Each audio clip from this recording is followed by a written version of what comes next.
नमस्कार, आप देख रहे हैं दूरदर्शन किसान। कृषि क्षेत्र और ग्रामीण भारत से जुड़ी नई जानकारियों से भरे विशेष कार्यक्रम आत्मनिर्भर भारत में आप सभी का स्वागत है।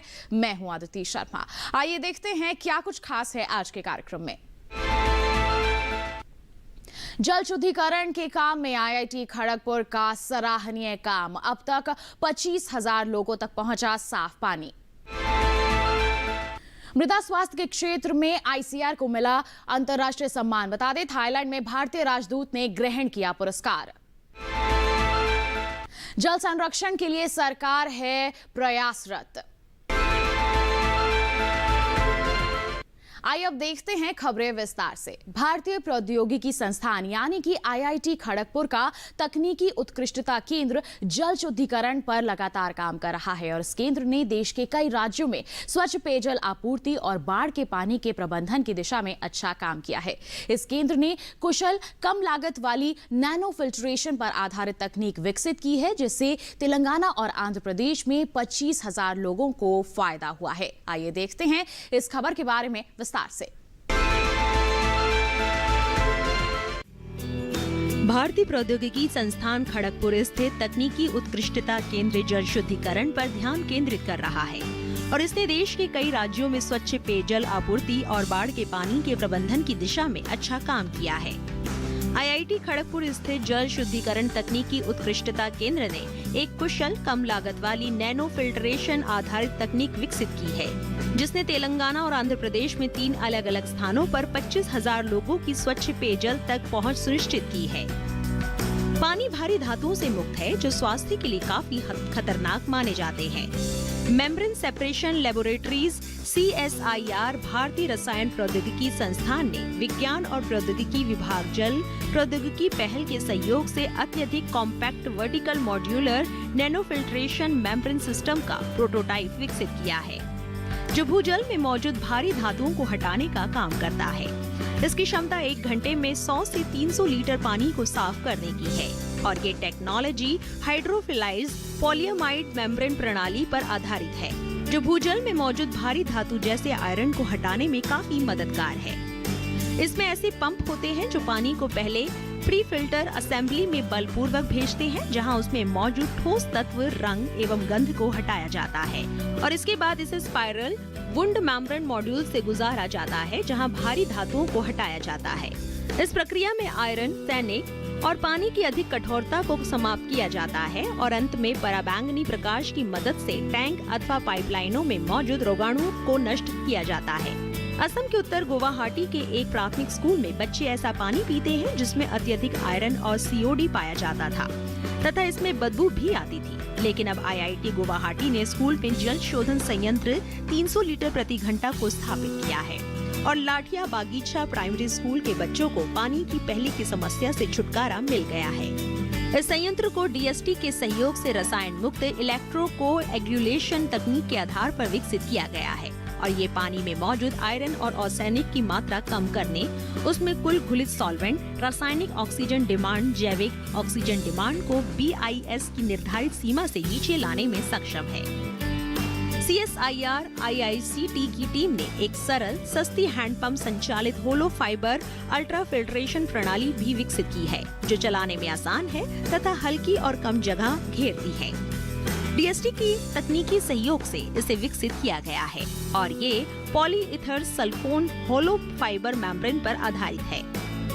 हैंडपंप द्वारा पैदा किए गए दबाव से बाढ़ का पानी मेम्ब्रेन मॉड्यूल में जाता है, जहां इसे साफ तथा विसंकृत कर दिया जाता है और झिल्ली के बाहरी किनारे पर लगाया गया एक छोटा क्लोरीन बॉक्स पानी में मौजूद मुक्त क्लोरीन को साफ कर देता है। हाल ही में कर्नाटक, महाराष्ट्र, केरल, बिहार, ओडिशा और पश्चिम बंगाल में बाढ़ के दौरान ऐसे कुल 24 जल संयंत्रों को स्थापित किया गया था, ताकि 50,000 लोगों को स्वच्छ और सुरक्षित पेयजल उपलब्ध कराया जा सके।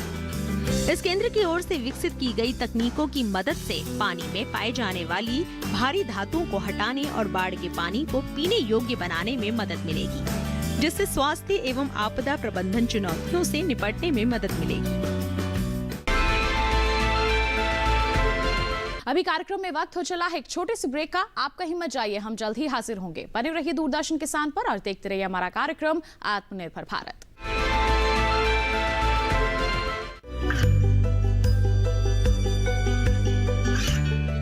गांवों और पिछड़े क्षेत्रों में सरकारी योजनाओं की जानकारी पहुंचा। देश में कौशल और क्षमता विकास कर ग्रामीणों को सामाजिक बदलाव और विकास से जोड़ने की दूरदर्शन किसान की पहल चौपाल चर्चा देखें सोमवार से शुक्रवार सुबह 9 बजे। ये कामयाबी है अन्नदाता की। ये कहानी है खेत और खलिहानों की। कैसे करें अपने पशुओं की देखभाल, जानिए गांव-गांव के किसानों का हाल। देखिए गांव किसान सोमवार से शुक्रवार दोपहर 12 बजे सिर्फ डीडी किसान पर। ब्रेक के बाद आप सभी का फिर से स्वागत है। प्रधानमंत्री श्री नरेंद्र मोदी ने ट्राइब्स इंडिया वेबसाइट पर हाथ से बने सामान खरीदे और इस दौरान उन्होंने शॉल, हस्तनिर्मित जूट फाइल फोल्डर और हस्तशिल्प युक्त गॉड पेपर पेंटिंग की खरीदारी की। ये खरीदारी अंतर्राष्ट्रीय महिला दिवस के अवसर पर की गई थी और इसका उद्देश्य जनजातीय कारीगरी, खासतौर से महिला कारीगरों को प्रोत्साहित करना था। बता दें कि प्रधानमंत्री ने आदिवासी कला की जिन वस्तुओं का ऑर्डर दिया उनमें जनजातीय कारीगर सरिता धुर्वे की एक गॉड पेंटिंग भी थी। आइए देखते हैं इसके बारे में विस्तार से इस रिपोर्ट के जरिए।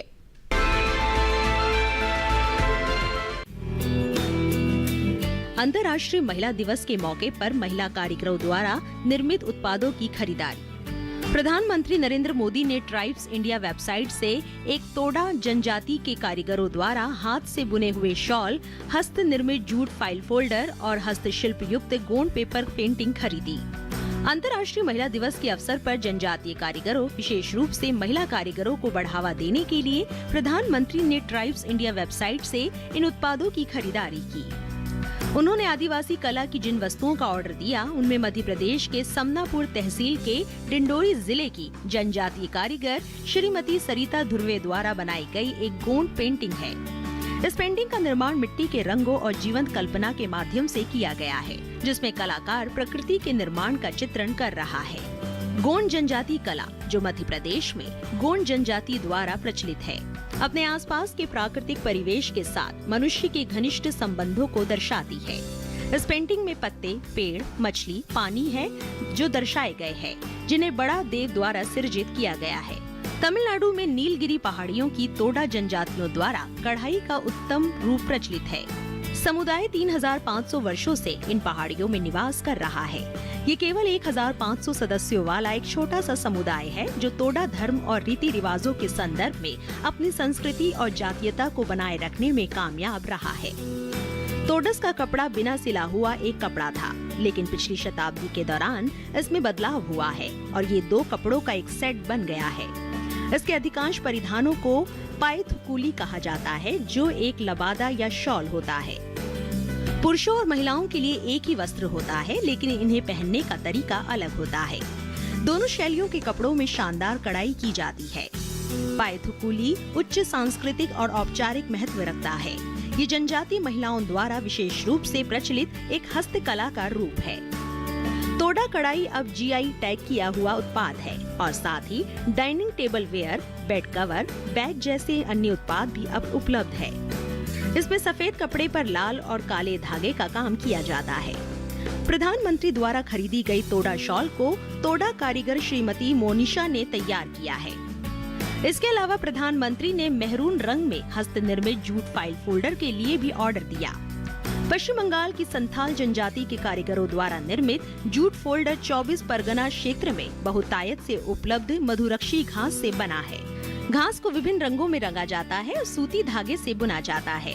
फिर इसको कपास के साथ जोड़ा जाता है, जो सिलवटों का निर्माण करता है और फोल्डर को रंग देता है। सुश्री मोनिशा तमिलनाडु की तोड़ा आदिम जनजाति से संबंध रखती है।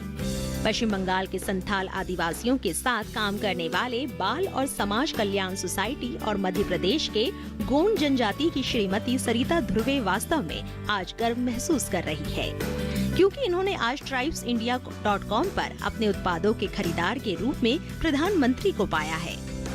भारत बड़ी संख्या में जनजाति निवासियों का घर है। वास्तव में वे हमारी कुल आबादी के 8% से अधिक है।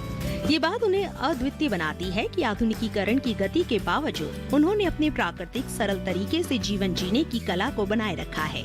उनकी कला, शिल्प, संगीत, नृत्य, भोजन सभी उनके जीवन से जुड़ी एक कालातीतता को दर्शाते हैं।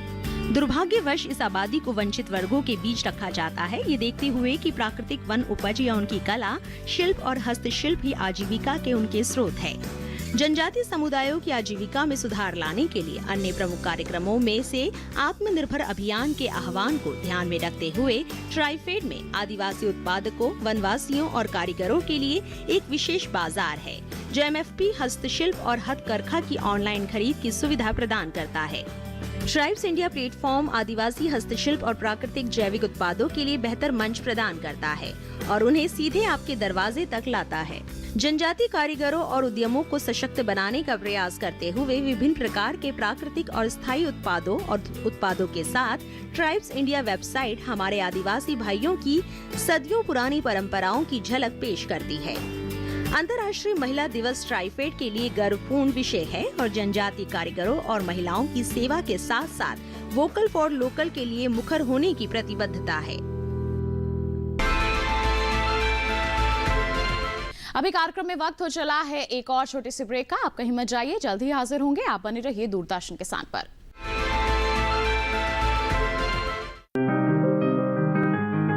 बीमारियों से कैसे बचेगी फसल? मवेशियों की मुश्किलों का क्या है हल? कहां से लाएं बीज, कितनी लगेगी खाद?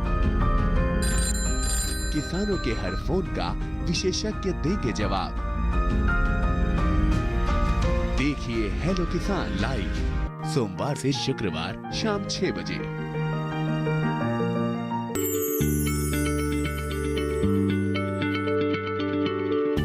क्या आप किसी बीमारी से परेशान हैं? चाहते हैं डॉक्टर की सलाह? तो हम हैं आपके साथ, बताएंगे आपको जीने की राह।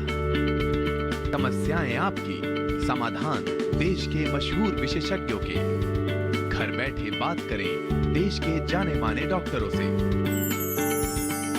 हमारे लाइव प्रोग्राम स्वस्थ किसान में हर शनिवार शाम 6 बजे से 7 बजे तक। ब्रेक के बाद आप सभी का फिर से स्वागत है। जल शक्ति मंत्रालय द्वारा वर्षा जल के संरक्षण एवं भूजल को बनाए रखने के लिए कैच द रेन के माध्यम से अथक प्रयास किए जा रहे हैं। बता दें आपको कि इस संदर्भ में कई तरह के कार्य किए जा रहे हैं। अगर हम नेशनल वाटर मिशन की बात करते हैं तो इसका क्या उद्देश्य है, किस तरह से सर जो भी समस्या है वाटर की उसको दूर कर रहे हैं? नेशनल वाटर मिशन का गठन 2011 में किया गया था। क्लाइमेट चेंज के तहत जो वाटर में कितना असर आता है उसके बारे में रिसर्च करने के लिए, उसके बारे में प्लान करने के लिए एक मिशन का गठन किया गया था। तो पिछले 8 साल से हम वाटर के डिमांड सप्लाई के साइड में काफ़ी प्रोग्राम्स कर रहे थे। हाल ही में पिछले साल हमने सही फसल करके एक प्रोग्राम किया था जहाँ पे एग्रीकल्चर में, खेती में काम का इसका पानी का उपयोग कम करने के लिए और जो क्रॉप्स कम पानी लेते हैं उसी को प्रोत्साहन करने के लिए एक योजना चलाया था, कैच सही फसल करके। उसके बाद हम सप्लाई साइड में ये कैच रेन मुहिम चला रहे हैं। कैच रेन का उद्देश्य है कि रेन वाटर को ज़्यादा से ज़्यादा संग्रह करके सेव करें। हम देखा जाता है कि भारत में बारिश तो होती है बट बारिश में वाटर कंजर्वेशन बहुत कम आता है। हमारा 10% से ज़्यादा पानी संग्रह नहीं करते, बाकी 90% पानी बह के नदी में बह के या समुद्र में चले जाता है। तो इसमें ज़्यादातर टाइम देखता है कि रेनी सीजन में फ्लड्स, बाढ़ भी आते हैं। उसके बाद 5-6 महीने के बाद जब समर शुरू हो जाते हैं, पीने के लिए पानी का, पेयजल का बहुत दिक्कत होते हैं और टैंकर की मदद से कई जगह पे वाटर सप्लाई होते हैं। तो इसको दोनों को मिला के क्यों ना वाटर जब बारिश आती है वो उस पानी को हम संग्रह करके समर में काम में लाने के लिए कोशिश करें। ये उद्देश्य से कैच द रेन कैंपेन में शुरू किया था। प्रधानमंत्री ने भी अपने मन की बात में 20 फरवरी के मन की बात में ये आदेश दिया गया कि ये जल शक्ति अभियान कैच द रेन कैंपेन शुरू करने के लिए बोला गया था। तो इसलिए हम ये पूरे जोश के साथ देश के हर डिस्ट्रिक्ट में, हर गांव में ये कैंपेन शुरू करने की योजना बना रहे हैं। 2 साल पहले 2019 में एक जल शक्ति अभियान चलाया था, जिसमें तकरीबन 1,500 ब्लॉक्स को लिया गया था, जिसमें पानी का सबसे बड़ी खंडाएँ होती थी। तो वो बहुत कम एरिया लिया गया था। इसलिए हम सोचे कि पूरे देश में सबको इसको इन्वॉल्व करके, हर गांव के, देश के हर गांव के लोगों को इन्वॉल्व करके, किसानों, लोगों को या नौजवान, सबको इन्वॉल्व करके ये मुहिम चलाने के लिए कैच द रेन कैंपेन हमने इस बार शुरू कर रहे हैं। जल शक्ति अभियान कैच द रेन के नाम पे ये मार्च 22 में शुरू हो जाएंगे और उसी का प्रोग्राम अभी बना रहे हैं। कैच द रेन का मुख्य उद्देश्य है कि जैसे मैंने बताया, ड्रेन वाटर को संग्रह करने के लिए इंडिया में बारिश की कमी नहीं है। वैसे देखा जाए को राजस्थान के एरिया में, उस ईस्ट वेस्टर्न इंडिया में 100 mm रेनफॉल आता है, बट ईस्टर्न इंडिया में 3000 mm भी रेनफॉल आता है। तो एवरेज इंडिया में 1100 mm रेनफॉल पड़ते हैं और वो 3-4 महीने सब मानसून के टाइम में पड़ते हैं। बट हम अगर इस पानी को हम संग्रह करके रखेंगे तो पूरे साल में इस्तेमाल किया जा सकता है। हमारे यहाँ पे पुराने ज़माने में से बहुत सारे बावियाँ और टैंक्स बनाया करते थे, बट ये सब बावियाँ टैंक अभी डिसयूज़ में आ गया। उनका एनक्रोचमेंट हो गया होगा, उनका ये एनक्रोचमेंट हो गया है। ये सबको एनक्रोचमेंट हटा के, उनका डीपनिंग करा के, गहरीकरण करा के ज़्यादा से ज़्यादा पानी, रेन वाटर उसमें संभालने की हम कोशिश कर रहे हैं, ये कैच द रेन के कैंपेन की वजह से। एक तो सरकारी स्कूल बिल्डिंग्स या आंगनवाड़ी सेंटर्स, PHC जैसे ऑफिसर्स, पंचायत घर, इन सब में rooftop rain water harvesting structure बनवाना है।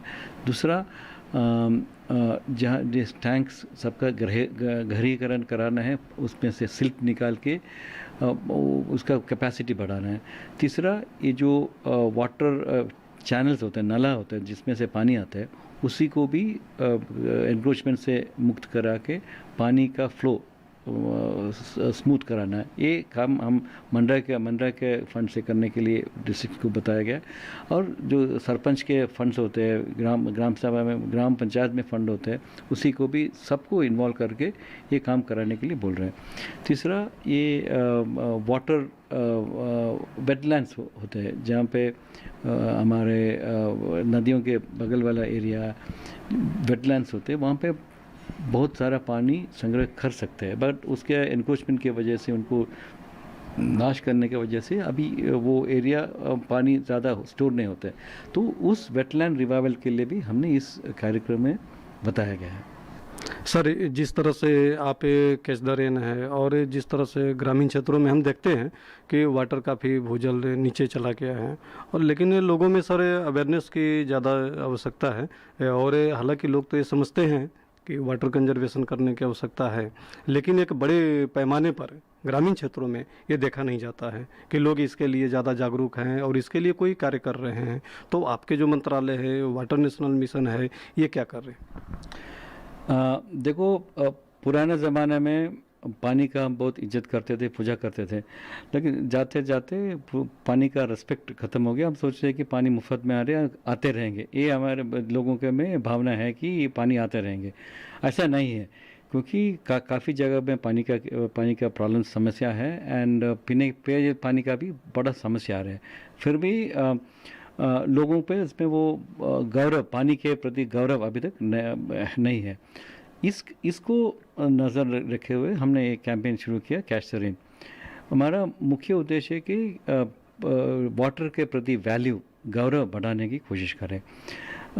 हम एक कैंपेन पिछले 1 साल से चला रहा हूँ, और पिछले दिसंबर 21 से नेहरू युवा केंद्र संगठन को उनके जो मेंबर्स है देश प्रति जिला में इनके यूथ क्लब्स है उस सबको मिला के ये एक अवेयरनेस जनरेशन कैंप ने शुरू किया है। एंड पिछले 3 महीनों में दिसंबर से अभी तक मार्च 3 महीने में तकरीबन 92 लाख लोग अभी हमसे हमारे कैंपेन में जुड़े हैं। ये इस कैंप अवेयरनेस जनरेशन कैंपेन में मेनली जो नेहरू केंद्र के संगठन के वॉलंटियर्स वो सरपंचस या पंचायत राज इंस्टीट्यूशंस के जो जिला परिषद मेंबर्स है या एमएलए सबको इस कैंपेन में जोड़ने के लिए जाके मिलते हैं, उसे आह्वान करते हैं कि इस कैंपेन में जुट जाएं। वो लोग स्कूल्स में कंपटीशन करते थे, डिबेट कॉम्पिटिशन्स, पेंटिंग कॉम्पिटिशन्स और स्लोगन राइटिंग कंपटीशन करते थे। काफ़ी वॉल राइटिंग्स किया है उन्हें, काफ़ी आईईसी मटेरियल्स उनको दिया गया है रीजनल लैंग्वेजेस में, ताकि वो ये ऐसे पोस्टर्स वहाँ पे चिपका दे या वॉल राइटिंग्स करे और नुक्कड़ नाटक करे, जल संवाद करे, जल चौपाल करे, ऐसे कार्यक्रम करते रहते। इसलिए हमारे प्रदेश में काफ़ी लोग इस कैंपेन अभी जुड़ गए हैं। और अगर हम इस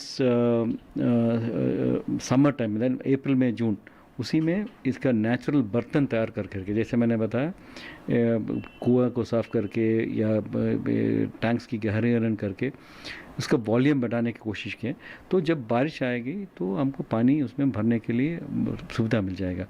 अगर इस बार हमको ज़्यादा से ज़्यादा पानी हम संग्रह कर सकते हैं तो उसका फ़ायदा लोगों को मिलेंगे, क्योंकि उनका वाटर टेबल बढ़ जाएंगे, उनको कम पावर का मोटर इस्तेमाल करना पड़ता है और कम वाटर मॉइस्चर रहेंगे तो उनके वाटर की ज़रूरत भी कृषि के लिए कम रहेंगे, ये उनको पता चलेंगे। तो हम पहले अगर इस साल हम एक कोशिश करके ज़्यादा से ज़्यादा पानी संग्रह करके लोगों को ये महसूस किया जा सकता है कि ये पानी संग्रह करने से फ़ायदा है, तो अगले साल से वो करेंगे, ये हमारी उम्मीद है। जी सर, ग्रामीण क्षेत्र में हम देखते हैं कि किसान जो हैं वो अपने खेतों में पानी की आवश्यकता उनकी है, और दूसरी तरफ सर ड्रिंकिंग वाटर, ये अनेक ऐसे हम ग्रामीण क्षेत्र देखते हैं, बहुत ऐसे गांव हैं जहां पर भूजल नीचे जाने के वजह से उनके पीने की पानी की बहुत बड़ी किल्लत हो जाता है, समस्याएं हैं। तो सर इसके लिए आप क्या कर रहे हैं? देखो, पीने के पानी क्यों कम होते जा रहे हैं? क्योंकि कृषि के लिए ज़्यादा वाटर ड्रॉ करता है। तो अमेरिका, चाइना और मेक्सिको तीनों देशों से में जितना पानी वो लोग निकालते हैं, ग्राउंड वाटर निकालते हैं, उससे ज़्यादा पानी हमारे किसान इंडिया में निकालते हैं। इसकी वजह से वाटर टेबल बहुत नीचे जा रहा है। इस मुद्दे को नज़र में रखे हुए हमने 2 कार्यक्रम कैंपेन शुरू किया था। एक तो सही फसल है, जिसमें हम फार्मर्स को बताते हैं कि आप ऐसे क्रॉप्स उगाएं जिसमें पानी की लागत कम हो, एक तो है। दूसरा, सप्लाई साइड में जैसे मैंने बताया, जितने भी पानी बारिश में आता है उसको संग्रह करके सप्लाई साइड मैनेज करने के लिए कोशिश कर रहे हैं। तो हमारा सबसे बड़ा समस्या इंडिया में है कि वाटर मैनेजमेंट का है, नॉट वाटर की कमी है। वाटर की कमी नहीं है, अगर हम वाटर को सही तरह से मैनेज करेंगे, डिमांड और सप्लाई को मैच करेंगे, तो ये प्रॉब्लम नहीं होगा। ये अवेयरनेस पब्लिक में जाना है। उसमें सबसे बड़ी चीज़ है कि उनको पानी के प्रति रेस्पेक्ट होना चाहिए, तो वो रेस्पेक्ट बढ़ाने की कोशिश हम कर रहे हैं। तो ये था हमारा आज का कार्यक्रम। आज के कार्यक्रम में बस इतना ही। अगले अंक में फिर होंगे हाजिर, तब तक के लिए हमें दीजिए इजाजत। आप बने रहिए दूरदर्शन के साथ पर। नमस्कार।